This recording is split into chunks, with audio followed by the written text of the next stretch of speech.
Bom, meninos, vamos lá. Terceira tentativa de hoje. Vou trabalhar nessa videoaula a segunda lei de Mendel, que é um conteúdo da genética de um nível de complexidade um pouco maior em relação à primeira lei de Mendel. Então, antes de começar a falar da segunda lei de Mendel propriamente, vamos relembrar um pouquinho da primeira lei, já que são muito parecidas, né? Na primeira lei de Mendel, Mendel estudou, né, fez uma análise de várias características lá das ervilhas, considerando um par de fatores de cada vez, ou uma característica de cada vez, o que vai dar na mesma aqui no que a gente vai estudar. Por exemplo, ele analisou individualmente como ocorria a transmissão de uma geração para outra da cor da ervilha, da cor da semente da ervilha. Entre as plantas, né, que ele cultivava, ele percebeu que existiam plantas que produziam sementes amarelas e plantas que produziam sementes verdes.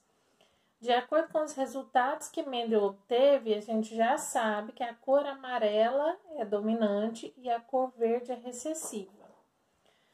Mendel realizou cruzamento inicialmente entre plantas puras que apresentavam essas características. Então, ele cruzou uma planta que produzia sementes amarelas e era uma planta pura, portanto homozigota, com uma planta que produzia sementes verdes, também pura ou homozigota.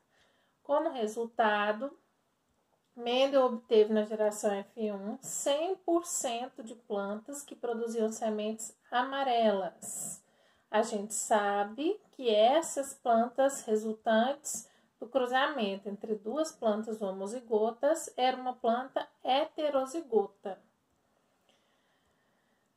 O heterozigoto é também chamado de híbrido. Quando eu tenho um par de genes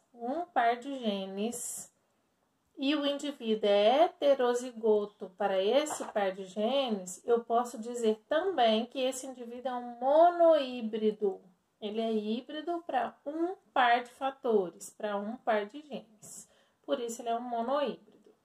A partir da autofecundação da geração F1, que é a mesma coisa do cruzamento entre um heterozigoto e outro heterozigoto, né? Mendel obteve os seguintes resultados: 75% das plantas de F2 produziam sementes amarelas e 25% produziam sementes verdes. Então, a característica lá da geração parental voltou a aparecer, no entanto, em menor proporção. Hoje, nós poderíamos, né, realizar esse cruzamento aqui no papel, sem ter que ir lá e realizar o cruzamento entre as plantas propriamente. E a gente utiliza para isso uma ferramenta que é o quadro de Punnett. O quadro de Punnett que a gente estava usando na primeira lei de Mendel é um quadro 3x3, onde eu tenho 3 linhas por 3 colunas. E eu coloco nesse quadro os gametas formados pelos indivíduos que estão cruzando. Então, eu tenho aqui uma autofecundação entre dois indivíduos heterozigotos, digamos assim. Um único indivíduo, né? Autofecundação. Mas seria o mesmo que eu cruzar dois indivíduos heterozigotos. Então, eu tenho que primeiro verificar quais gametas esses indivíduos produzem. Então, um indivíduo heterozigoto, ele vai produzir gametas Vzão e gametas Vzinho.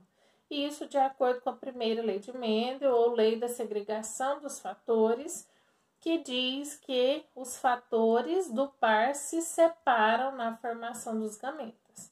Então, no quadro de Punnett, eu coloco justamente esses gametas que se formam de um indivíduo na linha e de outro indivíduo na coluna, e faço as combinações possíveis entre esses gametas, chegando aos genótipos resultantes desse cruzamento, né? Os possíveis genótipos da prole desse cruzamento. Então, aqui nesse quadro, eu consigo obter exatamente a mesma proporção que Mendel obteve, sendo 75% de indivíduos com sementes amarelas, porque apresentam pelo menos um Vzão, que é o gene dominante, e 25% com plantas de sementes verdes. A segunda lei de Mendel, ela trabalha com dois ou mais pares de fatores simultaneamente. Dois ou mais pares de genes ou duas ou mais características ao mesmo tempo, simultaneamente. Então, depois de realizar experimentos, considerando uma característica de cada vez, Mendel decidiu repetir os cruzamentos, observando como essas características eram transmitidas se ele considerasse duas ou mais delas ao mesmo tempo, de forma simultânea. Então, um exemplo de cruzamento que ele fez foi observar ao mesmo tempo a cor e a textura da semente da ervilha. Ele já tinha observado que, em relação à cor da semente, ele tinha sementes amarelas, que era uma característica dominante, e verdes, que era uma característica recessiva. Já em relação à textura, ele tinha plantas que produziam sementes lisas, que era uma característica dominante, e rugosas, que era uma característica recessiva. Mas e se ele observasse a transmissão dessas duas características conjuntamente, simultaneamente? O que ele ia obter desse cruzamento? Então, ele cruzou inicialmente dois indivíduos puros. Uma planta com sementes amarelas e lisas, duas características dominantes. Então, ele pegou inicialmente uma planta pura, ou seja, duplamente homozigota, e cruzou com outra planta pura, duplamente recessiva, que produzia sementes verdes e rugosas. Na geração F1, Mendel obteve, como já era o esperado, 100% de plantas que produziam sementes amarelas e lisas. Esses indivíduos seriam duplamente heterozigotos ou duplamente híbridos. Por isso, eu posso dizer também que esse indivíduo é um dihíbrido. Quando eu considero a transmissão de características que envolvem dois pares de genes, eu posso dizer que essa transmissão é um exemplo de dihibridismo. Se eu tiver 3 pares de genes envolvidos, eu tenho trihibridismo, né? E assim sucessivamente. Surpreendentemente, a partir da autofecundação dessa planta, Mendel obteve uma prole com 4 fenótipos diferentes, e não 2, como ocorreu na primeira lei de Mendel. Ele obteve plantas com sementes amarelas e lisas, plantas com sementes amarelas e rugosas, plantas com sementes verdes e lisas e plantas com sementes verdes e rugosas. E esses resultados se repetiram com vários cruzamentos, com várias características simultâneas que Mendel observou. O que levou Mendel à seguinte conclusão: fatores que condicionam duas ou mais características separam-se de forma independente na formação dos gametas, recombinando-se ao acaso. E ele chamou isso de lei da segregação independente ou segunda lei de Mendel. Então, os fatores se separam e se recombinam. Essa foi a conclusão de Mendel, lá na formação dos gametas. Então, se eu pego um dihíbrido, Vzão, Vzinho, Rão, Rzinho, quais os gametas que esse indivíduo vai produzir? Eu faço as combinações entre o Vzão e o Vzinho, com o Rão e o Rzinho, considerando todas as possibilidades. Então, o Vzão pode se combinar com o Rão e o Vzão pode se combinar com o Rzinho. O Vzinho pode se combinar com o Rão e o Vzinho pode se combinar com o Rzinho, dando 4 resultados possíveis. Ou seja, eu tenho 4 gametas diferentes que se formam nesse dihíbrido aqui, Se eu tenho 4 gametas, se eu for realizar um cruzamento, 2 indivíduos de híbridos como esse, por exemplo, eu não vou conseguir fazer esse cruzamento num quadro de Punnett 3×3, porque eu tenho 4 gametas para lançar e não apenas 2, como na primeira lei de Mendel. Nesse caso, o quadro de Punnett que eu vou utilizar é um quadro 5×5, de modo que eu vou lançar os 4 gametas do macho, por exemplo, aqui, e os 4 gametas da fêmea, por exemplo, aqui. No caso da ervilha, eu tenho uma alta fecundação, então é ela por ela mesma, né? E vou obter 16 resultados diferentes. Eu tenho aqui em preto, na diagonal, os resultados que formaram genótipos homozigotos. Então, eu tenho aqui, ó, Vzão, Vzão, Rão, Rão. O indivíduo é homozigoto para as 2 características. Aqui também ele é homozigoto para as 2 características, só que aqui eu tenho um homozigoto recessivo e outro homozigoto dominante, mas é homozigoto. Aqui também é homozigoto para as 2 e aqui também. Já em vermelho, na diagonal contrária, eu tenho resultados em que os indivíduos foram todos heterozigotos para as 2 características. Esses indivíduos em vermelho seriam os dihíbridos, resultantes do cruzamento entre 2 dihíbridos. E em roxo aqui eu tenho indivíduos que são homozigotos para uma das características e heterozigotos para outra característica. Homozigoto, heterozigoto. Homozigoto, heterozigoto. Esses indivíduos em roxo, então, são monohíbridos. Na hora de realizar esse cruzamento, tem que ter muito cuidado com a combinação das letras. Eu vou combinar linha com coluna. Então, aqui, se eu fosse combinar aqui esses dois, ó, esse Vzão com esse Vzão, esse Rão com esse Rão. Eu tenho que ter muito cuidado para não misturar as letras. Então, aqui, eu tenho aqui Vzão Rinho e Vzinho Rinho. Eu não posso fazer essa combinação aqui. Pegar o Vzão Rinho e depois o Vzinho Rão. Isso é errado. Eu tenho que combinar o par de fatores. Então, as letras semelhantes têm que ficar juntas, ó. Eu vou juntar o Vzão com o Vzinho e depois o Rão com o Rinho. Na hora de montar o quadro de Punnett aqui. Se eu retirar esses resultados aqui, eu vou verificar que eu tive exatamente as mesmas proporções que Mendel obteve, dando origem a 4 fenótipos diferentes. Sementes amarelas e lisas, amarelas e rugosas, verdes e lisas e verdes e rugosas. As características dominantes foram aquelas que tiveram maior proporção. Lá no quadro eu obtive um indivíduo Vzão, Vzão, Rão, Rão, 4 indivíduos Vzão, Vzinho, Rão, Rinho, 2 indivíduos Vzão, Vzão, Rão, Rinho, e 2 indivíduos Vzão, Vzinho, Rão, Rão. Ou seja, eu tive 9 indivíduos entre 16 com esse fenótipo, né? Com essa característica amarelos e lisos. Já os indivíduos com semente amarela e rugosa, eu tive um total de 3 em 16. Com um gene dominante para a cor da semente, amarela, mas recessivo para a textura. Verdes e lisos, também tive 3 entre 16, ó, homozigoto, recessivo para a cor da semente e pelo menos um gene dominante para a textura.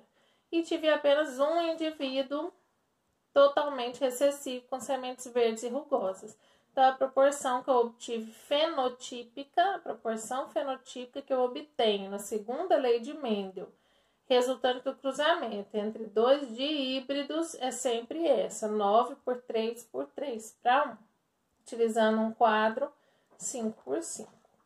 O mesmo pode ser feito se eu tiver um cruzamento entre 2 triíbridos, por exemplo, né? Um triíbrido é aquele que é heterozigoto para 3 características simultaneamente.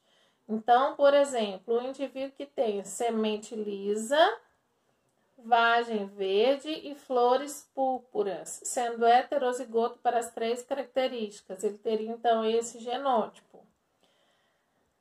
Antes de lançar no quadro de Punnett, eu sempre tenho que verificar os gametas. Como que eu faço essas combinações? Eu pego aqui as 2 primeiras letrinhas, o errão e o errinho. Combino com as 2 próximas letrinhas. Então, errão com azão e errão com azinho. Errinho com azão, errinho com azinho. Depois eu pego a próxima e combino com todos aqui. Então, azão com bezão, azão com bezinho. Azinho com bezão, azinho com bezinho. Azão com bezão, azão com bezinho. Azinho com bezão, azinho com bezinho. E vou obter 8 resultados no total, no caso do tríbrido. Se o tríbrido forma 8 gametas diferentes, se eu for lançar isso aqui num quadro de Punnett, eu vou ter que fazer um quadro 9 por 9. Sempre uma linha, uma coluna a mais do que o número de gametas. Para saber o número de gametas, saber se está certa a combinação que você fez, existe uma regrinha.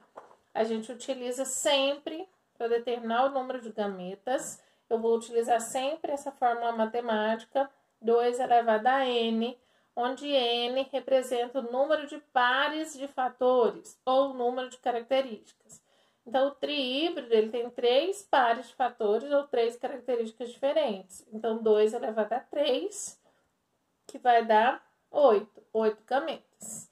E aí, eu sei que eu tenho que utilizar um quadro 9 por 9.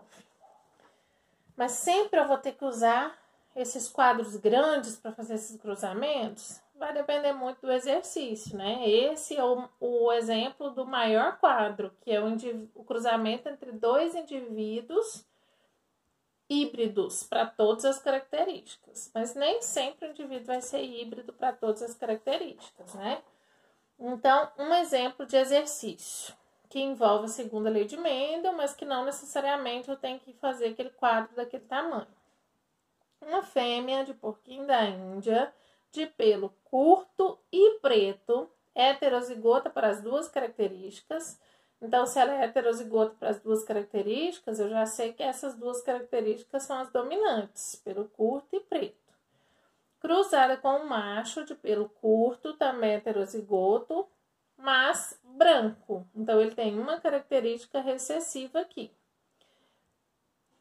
Qual é a probabilidade de nascer um filhote com pelo curto e branco? Pelo curto, característica dominante. Pelo branco, característica recessiva.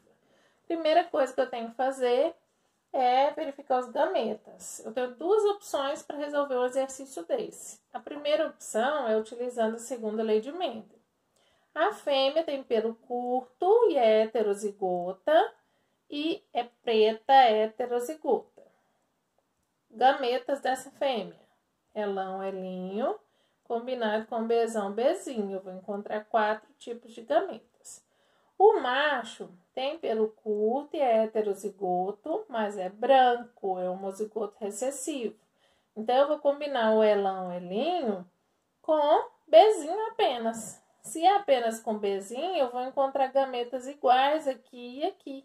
Então, eu não preciso considerar 4 tipos de gametas. Eu vou considerar apenas 2. Ele tem gametas elão, bezinho e gametas elinho, bezinho. Então, eu vou pegar 4 gametas da fêmea e 2 gametas do macho. E vou jogar isso lá no quadro de Punnett. Ó, eu tenho 4 gametas da fêmea e 2 tipos de gametas do macho. E faço as combinações. Lembrando que eu quero um filhote de pelo curto, portanto, ele tem que ter pelo menos um elão e pelo branco, bezinho, bezinho. Se eu analiso aqui o quadro de Punnett, eu vou encontrar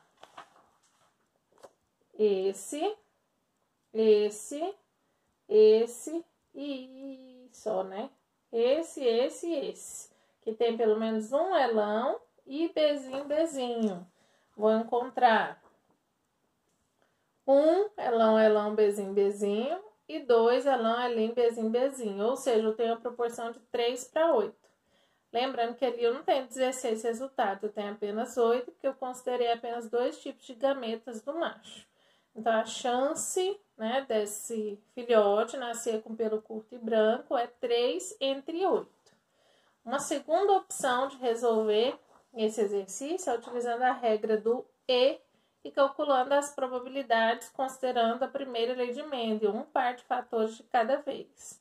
Então, em relação ao tamanho do pelo, a fêmea tem um pelo curto e é heterozigota. E o macho também tem o pelo curto e é heterozigoto. Jogo aqui no quadro de Punnett que vocês já estão acostumados, faço as combinações e vejo a probabilidade que o filhote tem de ter pelo curto, ou seja, ter pelo menos um elão. Então, eu tenho 3 entre 4. Ó, só esse aqui que não é. 3 entre 4. Já em relação à cor do pelo, a fêmea tem pelo preto e é heterozigota, então ela é Bzão, Bzinho. E o macho tem pelo branco, então ele é homozigoto recessivo, Bzinho, Bzinho. Jogo lá no quadrado de Punnett, lembrando que eu quero a chance do filhote ter pelo branco, então ele tem que ser Bzinho, Bzinho. Então eu tenho 2 entre 4. Calculei as duas probabilidades isoladas, jogo na regra do E, utilizo a regra do E. Eu quero saber a chance que o filhote tem de nascer com pelo curto e branco. A chance que ele tem de nascer com pelo curto é 3/4, de nascer com pelo branco, 2/4. Realiza a multiplicação entre as frações, eu vou encontrar um resultado aí de 6 por 16.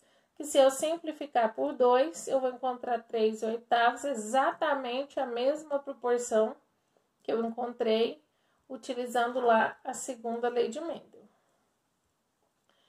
Nós vamos trabalhar aí com exercícios relacionados à segunda lei de Mendel, pelo menos por 2 semanas, porque eu acredito que tem uma lógica matemática maior e isso acaba trazendo um nível de complexidade um pouco maior para a maioria. Tá? Então, nós vamos trabalhar por 2 semanas. Se necessário, então, na próxima semana, assista esse vídeo novamente e enviem as dúvidas.